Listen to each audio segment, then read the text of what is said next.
Bien, vamos a retomar, a continuar con nuestra siguiente sesión, en donde vamos a hablar el día de hoy sobre la resolución de problemas mediante la computadora. Para esto nos vamos a apoyar con la parte teórica por el libro de metodología de la programación, de algoritmos, diagramas de flujo y programas que van a tener ustedes en los materiales propuestos. Bien, empecemos entonces con la parte de qué es un problema y qué es un algoritmo. Por consiguiente, eh, vamos a estar aplicando un algoritmo para resolver un problema y nos lo van a definir formalmente como un conjunto de pasos, de procedimientos o acciones que nos van a permitir alcanzar un resultado o resolver un problema. En varias ocasiones dice aquí que el algoritmo va a ser aplicado de manera inadvertida, va a ser de manera inconsciente o automáticamente. Y pues bien, vamos directamente a ir analizando algunos de los ejercicios de manera práctica, de manera rápida, donde, por ejemplo, nos dice cómo podemos hacerle para poder elaborar un algoritmo que nos permita preparar, en este caso, pechugas de pollo en salsa de elote y chile poblano. Pues como están acostumbrados o estamos acostumbrados, necesitamos saber cuáles son esos tipos de ingredientes que se van a utilizar, cómo en cantidades, es necesario saber aspectos como cantidad, el tipo y características de, en este caso, los ingredientes. Y bueno, como para preparar el algoritmo, ¿qué se suele hacer? Pues bueno, los pasos serían, como estamos observando ahí, hay que hacer la combinación de moler todos los condimentos, luego hay que calentar y hay que adorar las pechugas, hay que hacer ciertas combinaciones de licuados, hay que este, colocarlas y bañarlas con una mezcla y bueno, hay que cubrir el plato en, con papel aluminio y hay que hornearlo a ciertos grados centígrados durante tanto tiempo. Ahí nos está dando este, ya un procedimiento de cómo se puede resolver esta situación. Entonces, por otra parte, dice que existe una gran cantidad de problemas que van a ser requeridos de un análisis profundo y de un pensamiento flexible estructurado para esa solución. Aquí, en este autor, con este libro, ¿sí? Le va a interesar resolver cómo podemos enseñar a resolver un problema, cómo podemos también enseñar a analizarlo y cómo se puede enseñar a pensar. Lógicamente, pues que todo esto pudiera resultar un poco difícil de obtener, ¿no? Pues bien, algo parecido a lo que ya vimos en la sesión pasada, cómo podemos observar las etapas que debemos seguir para la solución de un problema. Pues bueno, cuando se tiene un problema son tres elementos que ya habíamos comentado, no voy a profundizar: análisis profundo del problema, construcción del algoritmo y verificación del algoritmo, cada uno en sus respectivas etapas. Aquí es importante que tengamos en cuenta las características de este algoritmo que deben de unir, y para ello pues debemos de tener bien clara la precisión. ¿Qué es la precisión? Los pasos a seguir en el algoritmo deben de ser precisados claramente. El determinismo es donde el algoritmo, dado un conjunto de datos idénticos de entrada, siempre debe arrojar los mismos resultados.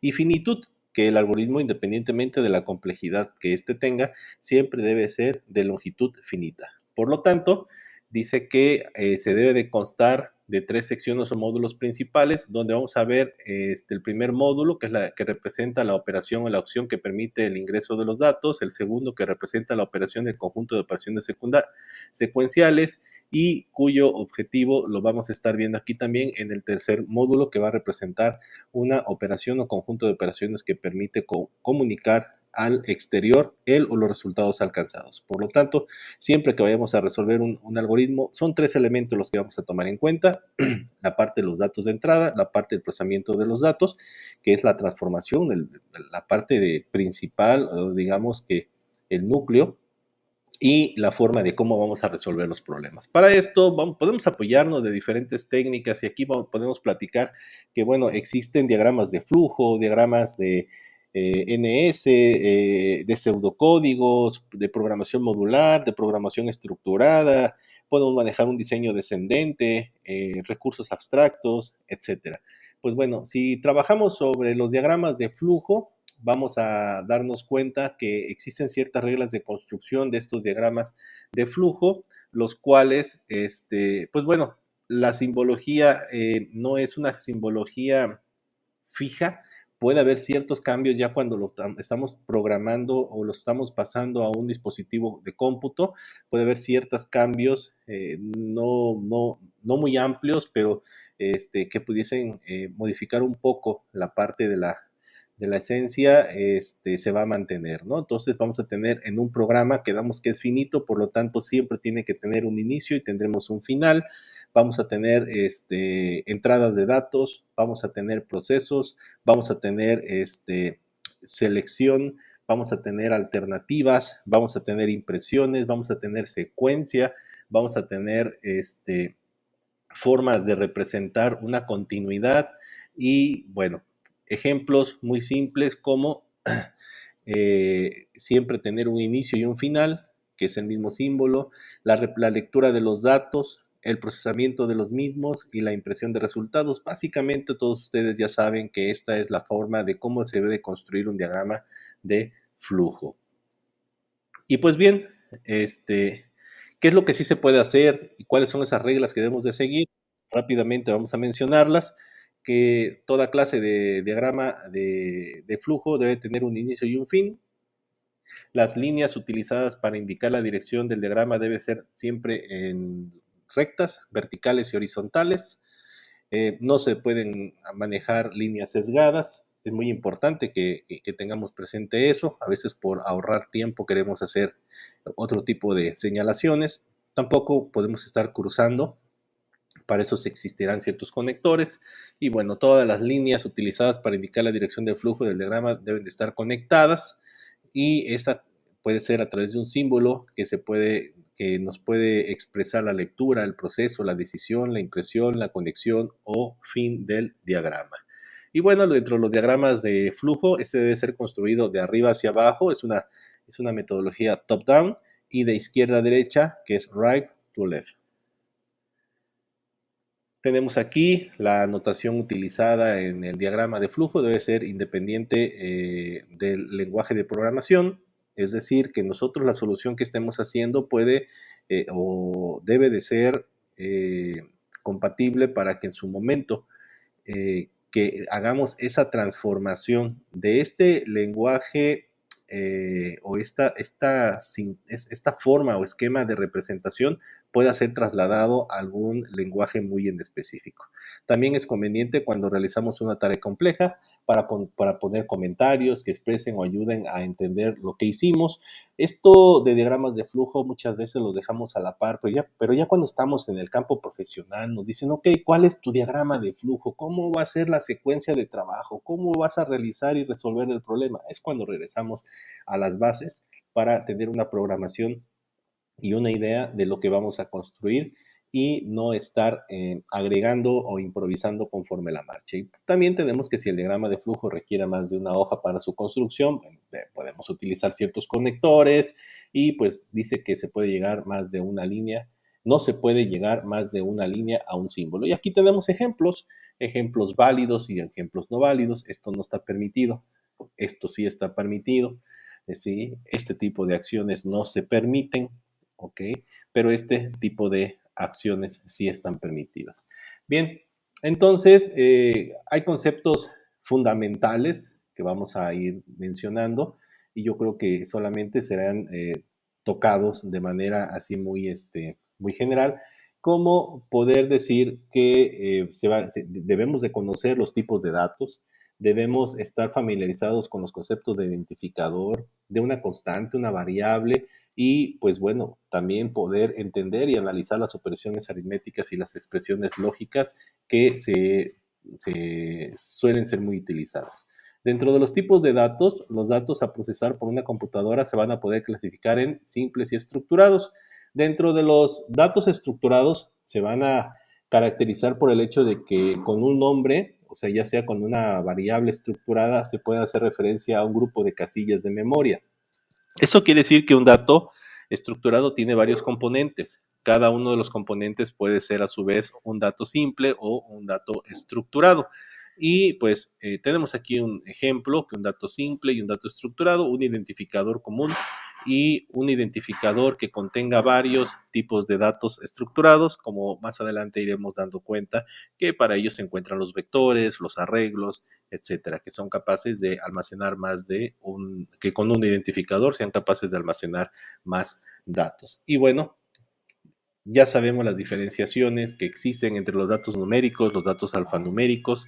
Dentro de los datos numéricos vamos a encontrar a los que le denominamos nosotros números enteros y los números reales. Dentro de los números, de los datos alfanuméricos, esos son los que van a ser considerados de tipo carácter simple y de cadena de caracteres estructuradas, cuyos datos contenidos pueden ser letras del abecedario, pueden ser dígitos o pueden ser símbolos especiales. También podemos ir viendo los tipos de caracteres, que esos son los que tienen un solo carácter, una cadena de caracteres, son todos estos que podemos estar estructurando, y los datos lógicos, que son aquellos que van a devolver un valor o van a tener solamente la posibilidad de almacenar un valor, ya sea verdadero o falso.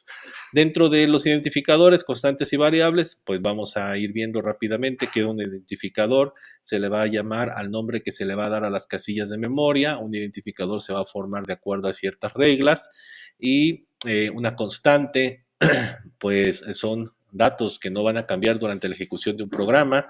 Para nombrarlas vamos a utilizar entonces los identificadores que se mencionan, que hemos estado mencionando, o bueno, que vienen aquí mismo. Y pues bueno, nosotros vamos a manejar, por ejemplo, una constante, si estamos haciendo vamos a manejar algo que no va a cambiar durante todo el flujo, durante mucho tiempo, como un valor de pi, para una circunferencia. Siempre el valor de pi va a ser 3.1416 en su expresión más simplificada, o 3.1415921642, por decir algo, ya un poco más acotado. Entonces, las casillas de la memoria con los nombres de identificación, pues pueden ser estas. Ya es un ejemplo muy, muy básico, muy burdo, donde ustedes se van a ir dando cuenta que todo se aloja en una sección de la memoria que está destinada para esto, para cuando nosotros hacemos un programa pueda tener esa temporalidad de conservar los resultados durante la ejecución de cualquier expresión que hagamos nosotros de este tipo. Y bueno, viene algún ejemplo por aquí que no tiene caso que lo detallemos, sí, que lo recuerden nada más, que una variable puede almacenar un número entero, puede almacenar un número real, puede almacenar una cadena, puede almacenar un número también de tipo numérico, ¿no? Las variables. Los variables vamos a analizar que van a ser aquellas que cambian durante el tiempo, en donde su valor se va a ir recibiendo, y ese valor posiblemente es una temporalidad que va a depender de tomar este valor de esta variable y asociarlo con la otra, o asociarlo con una más, o fusionarlos, mandarlos traer. Entonces, todo esto nos va a representar a nosotros el concepto de variable. Ok, bueno, dentro de las operaciones aritméticas hay que recordar cuáles son los rangos de operaciones de ejecución, qué operadores son los que se suelen ejecutar primero al momento de interpretar una fórmula, una interpretación matemática. Y pues bueno, viene ahí una tabla. También viene la jerarquía de cómo es que estos operadores se van a ir resolviendo.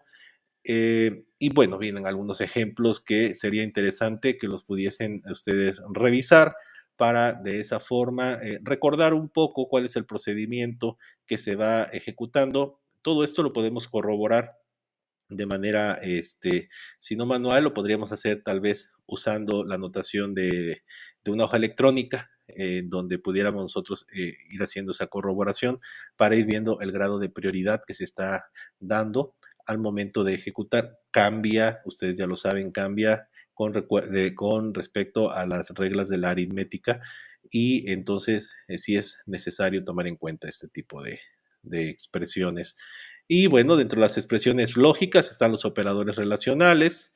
Vamos a tomar en cuenta que esos operadores relacionales, vamos a tener una tabla resumen donde pues podemos darnos cuenta cuál es el resultado que nos va a ir dando con los operadores relacionales. Siempre tendremos un resultado lógico en donde la comparación que nosotros hagamos nos devolverá un valor de este tipo y pues bueno, tenemos ejemplos muy interesantes a desarrollar, ya desarrollados con todo ello y para su análisis, el cual sería interesante que los revisaran con calma. Dentro de los operadores lógicos tenemos básicamente estos tres, donde nos va a servir mucho para la parte, ya cuando ustedes están entrando en la parte de desarrollo de circuitos, de la programación.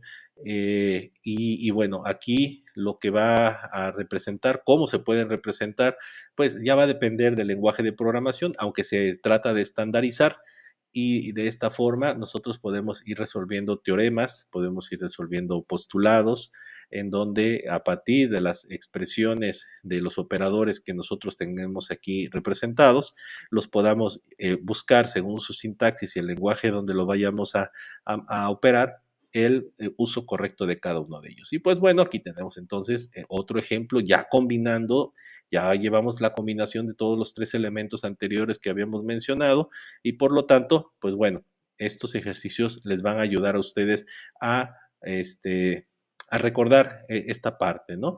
Entonces, aquí también habla sobre bloques de asignación, que es una variable, que es una expresión o un valor, donde la expresión puede ser una expresión aritmética o puede ser lógica, puede ser una constante o una variable, y aquí empieza entonces en una notación que ya está un poco narrada, que podemos considerarla como una notación de pseudocódigo. Nosotros tenemos aquí una representación de cómo sin ser diagrama de flujo, podríamos nosotros representar las operaciones que se están asignando y pues bueno, aquí estamos indicando, por ejemplo, que se le está asignando el valor de 0 a la variable y aquí estamos manejando un concepto como de acumulador, donde tenemos que i va a ser igual a lo que valga el valor de i más 1, el acumulador que puede ser un valor constante, puede ser una operación aritmética en la cual vamos a ver cuál se resuelve primero y cuál se resuelve después, asignación de tipo carácter, asignación de tipo flotante, asignación de tipo también real, operación tipo lógica, etcétera. Entonces todo esto al momento de irlo desarrollando, se genera una tabla de memoria virtual en donde cada una de estas acciones se van viendo reflejadas durante todo el proceso, de tal manera que podamos nosotros tener una información de cuál es el flujo y los resultados que se van guardando y obteniendo en cada uno de ellos. Y bueno, tenemos también la construcción de diagramas de flujo. En la parte de la construcción de diagramas de flujo ya nos habían enseñado o habíamos visto anteriormente una simbología. Aquí tenemos otra, tenemos un problema. Hay que construir un diagrama de flujo que los datos dados tanto para A, para B y para C y D van a representar números enteros y hay que escribir en el mismo orden en el que se ingresaron y bueno, pues simplemente recordar qué función tiene cada uno de los símbolos, símbolo de inicio, símbolo final, siempre va a estar presente, el de lectura de los datos, el de escribir la información o tal y como se leyó, tal y como se imprimió. Y bueno, tenemos un ejemplo de cómo se queda resuelto. Aquí vamos a ver otro ejemplo adicional en los cuales, pues bueno, ustedes van a ir recordando este tipo de actividades de cómo se va interpretando un problema, cómo se propone la construcción y con todo esto tiene hasta sus tablas de simulación de corrida. Todo esto lo hacemos de manera de escritorio, tenemos nosotros esta facilidad de hacerlo de esta manera y pues bueno, este conjunto de ejercicios que están aquí expresados tienen esa peculiaridad de que pueden ustedes irlo simulando. Y bueno, ¿a qué lenguajes de programación lo podemos utilizar? Hoy en día se quedan cortos Pascal, C, Basic, Fortran, COBOL, que para los que son de mi época, pues sí podrán recordarlos, pero hoy en día pues tenemos lenguajes como puede ser Python, puede ser todos los .NET, puede ser Java, pueden ser Ruby, puede ser no sé, tantos lenguajes que existen siguen conservando el concepto de diagramas de flujo. Y Bueno, después de esto tenemos un ejemplo de cómo se puede hacer la representación, la manera correcta para leer, la manera correcta para hacer. No necesariamente tiene que ser en un solo bloque, podemos tener diferentes bloques para hacer las cosas. Este, Eso también ayuda de mucho. Y continúa con más ejercicios, los cuales van subiendo un poquito más la intención de programación lógica para que ustedes y todos vayamos entendiendo un poco más este razonamiento que nos va pidiendo. Pues bien, creo que hasta aquí vamos a llegar y bueno, con los ejercicios resueltos los van a ustedes a revisar. Antes de esto, antes de cerrar este video, quiero mencionarles nada más que existen dos formas de poder representar o llevar todo esto del escritorio a la computadora. Una de ellas es, pueden ustedes buscar cómo utilizar PC, un software muy utilizado en la parte educativa es PCInt, pero sin instalar nada, que un video corto de escasos 5 minutos que nos van a dar esa explicación, en el cual pueden ustedes ir siguiendo y recordarlo, o si no, con la otra forma es irnos directamente a la página de pcin.uptodon.com y poderlo descargar en dispositivos de Windows. Si hubiese algún otro, me parece que también hay para otras plataformas, lo podemos hacer y ahí lo único que va a cambiar es un poquito el esquema, ¿no? De cómo algunos símbolos se tienen que ir ajustando. Y pues bueno, más adelante se van a dar cuenta que ya trae hasta la propuesta de un lenguaje de programación, cómo convertirlo posteriormente a un lenguaje de programación, pero sin llegar a eso podemos hacer esa simulación de pasar del escritorio a la parte computacional. Y pues bueno, hasta aquí dejaríamos esta primera intervención y las actividades correspondientes a esta semana serán asignadas directamente en la sesión. Por su atención, muchas gracias.